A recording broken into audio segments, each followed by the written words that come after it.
Chapter 90. The Limits on Pity. Deuteronomy chapter 25, verses 11 and 12. When men strive together one with another, and the wife of the one draweth near for to deliver her husband out of the hand of him that smiteth him, and putteth forth her hand, and taketh him by the secrets, then thou shalt cut off her hand, thine eye shall not pity her. Deuteronomy chapter 25, verses 11 and 12. This is a startling law because it is the only instance in biblical law where mutilation is mandatory. See Publisher's Note on page 426. Although common in pagan law, it is normally banned in God's law, which means that this exception requires careful attention. First of all, we need to recognize the nature of the offense. Two men are fighting. No limitation is made about the cause. One man could be a thief or an enemy ravaging the countryside behind the lines of battle. The assailant could also be a friend or neighbour, and the men are in a drunken brawl where disagreement has led to the fight. The law applies whatever the cause may be. Second, where such incidents as this wifely intervention have taken place in various cultures, the woman's purpose is usually to end the fight by castrating or maiming her husband's opponent. Such things are not normally written about or publicized, but they occur and are vicious to the extreme. The woman's motive in taking part is not a friendly one.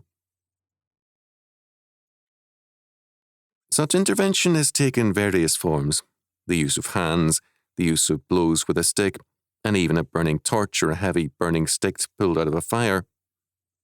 All forms of attack are covered by the text. Third, in Exodus chapter 21, verses 18 following, we have laws governing cases of assault. In all these cases, damages are paid to the injured party. Besides being the only case where mutilation is required, the offence is seen as a very serious criminal case. The man's ability to have children can be affected by the woman's behaviour. Even if this does not occur, her offence still requires this heavy penalty. Fourth, some scholars have seen this act as the violation of a very sacred taboo. What the taboo was and where it existed, such men cannot say. It is simply their belief that such statements are somehow good scholarship and science. Others see this as a typical case of feminine immodesty. It is hardly typical, nor is such a statement's good scholarship. But this is not a case of immodesty, and if we view it as such, we miss the point. It is rather a case of lawlessness. We live in God's creation and in His world of law. We have no right to set His law aside when our interests are threatened. It is easy to see how, in such a battle, in some cases the man's life might be threatened and the woman's intense fear and anger aroused. This gives her no right to do what under no circumstances is valid, that is, to strike at a man's manhood. Extreme conditions give her no right to break the law of God. In Moorcraft's words, faith requires staying within the law of God.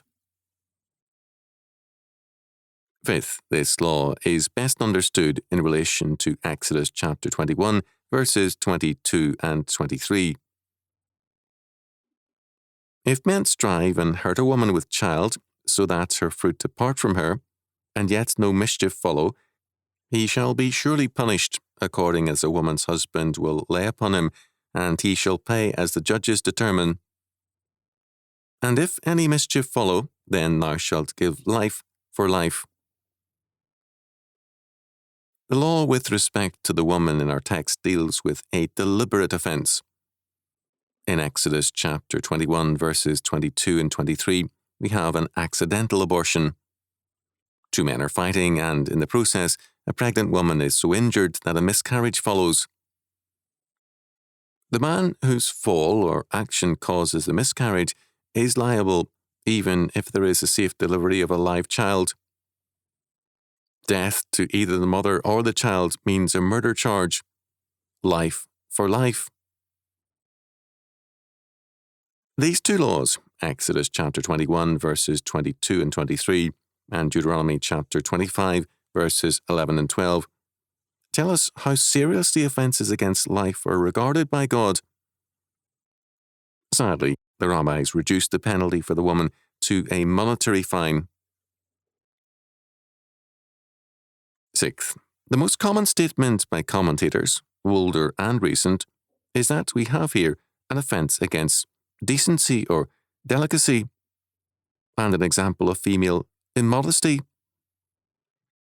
All such comments are irrelevant because there is no higher law of decency. What we have here is God's law.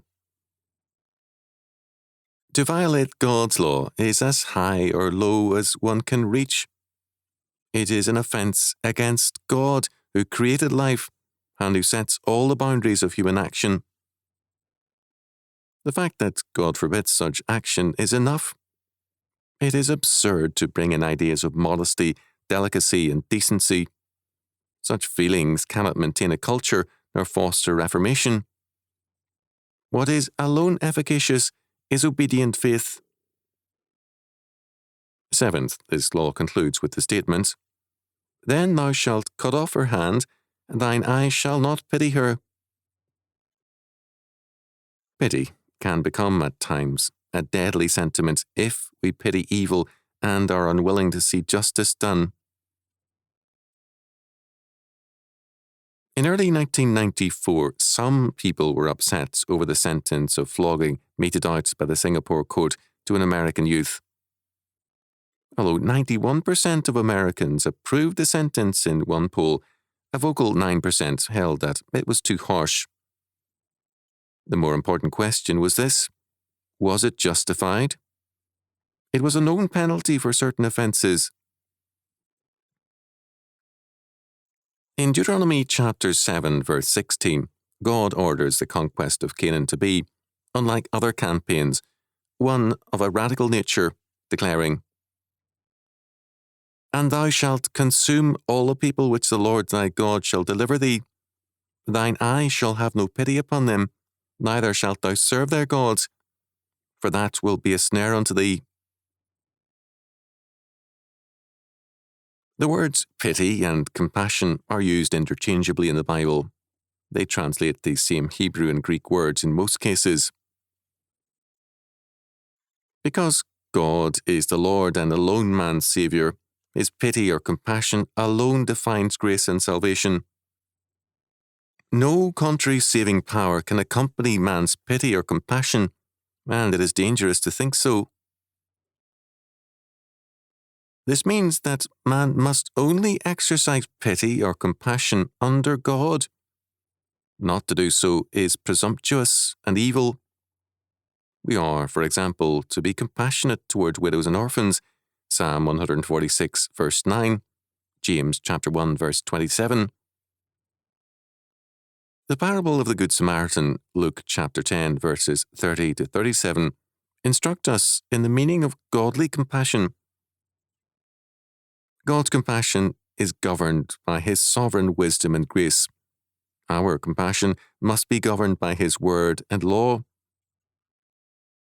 In Zechariah chapter 7, verses 9 and 10, we are told, "Thus speaketh the Lord of hosts, saying, Execute true judgments, and show mercy and compassions every man to his brother, and oppress not the widow, nor the fatherless, the stranger, nor the poor, and let none of you imagine evil against his brother in your heart." Our text makes it clear that we cannot show pity or compassion where God's law requires judgments. God ordains the limits on pity, not man. This seemingly minor text is a very important one and requires more attention. Publisher's note. Dr. Rushdoony commented that the words translator and traitor have a common root, and that a translation of the Hebrew or Greek can fail to do justice to a text's original meaning. He was not averse to adjusting his work in terms of the best conservative scholarship available. 3 years after his death, a strong case for correcting the translation of Deuteronomy chapter 25, verse 12a, was finally put forward. It is possible that Dr. Rushdoony would have embraced the newer translation and adjusted his comments accordingly. While we do not have the benefit of his having done so, given the time frame involved, the nature of the translation change is important enough to warrant mention here. The words cut and hand in the translation, cut off her hand, are somewhat unusual, hand in particular. The word normally used for hand is the Hebrew yad, used in verse 11, immediately before this verse. But in verse 12 we find the more rare word kaf. Kaf, derived from kafa, curve, denotes the bowl of a dish or the leaves of a palm tree, or even the socket of the thigh, used twice in this sense in Genesis chapter 32, as well as the palm of a hand. Recent scholarship points out that this word is a circumlocution for the groin.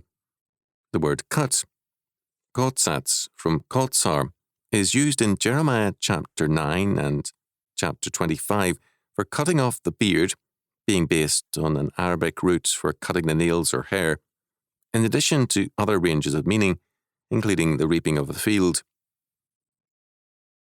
In sum, a defensible translation for Deuteronomy chapter 25, verse 12a, in lieu of cut off her hand, would be shave the hair of her groin. As Semitic scholar Jerome T. Walsh phrased it, she has humiliated a man publicly by an assault on his genitalia, presumably without serious injury to them. Her punishment is a public genital humiliation, similarly without permanent injury. This translation, as Walsh points out, reduces the severity of the punishment from the permanency of amputation to the temporary humiliation of depilation. Consequently, the punishment addresses both the principle of the lex talionis, proportionality of punishments, and the shameful nature of the woman's deed. Had actual injury ensued, the assaults would have been covered by the well-known biblical laws concerning compensation for injury rather than this passage. If Walsh's thesis is borne out, there would remain no scriptural support for the idea that the Bible teaches mutilation as punishment anywhere. If Walsh's view, despite very strong support on lexical and philological grounds, is ultimately rejected by conservative scholarship, the position Dr. Rushdoony advanced in the relevant 2 chapters of this commentary would stand as is. In either case, Dr. Rushdoony's thesis that pity must always be subordinate to God's law remains perpetually true. False pity always promotes lawlessness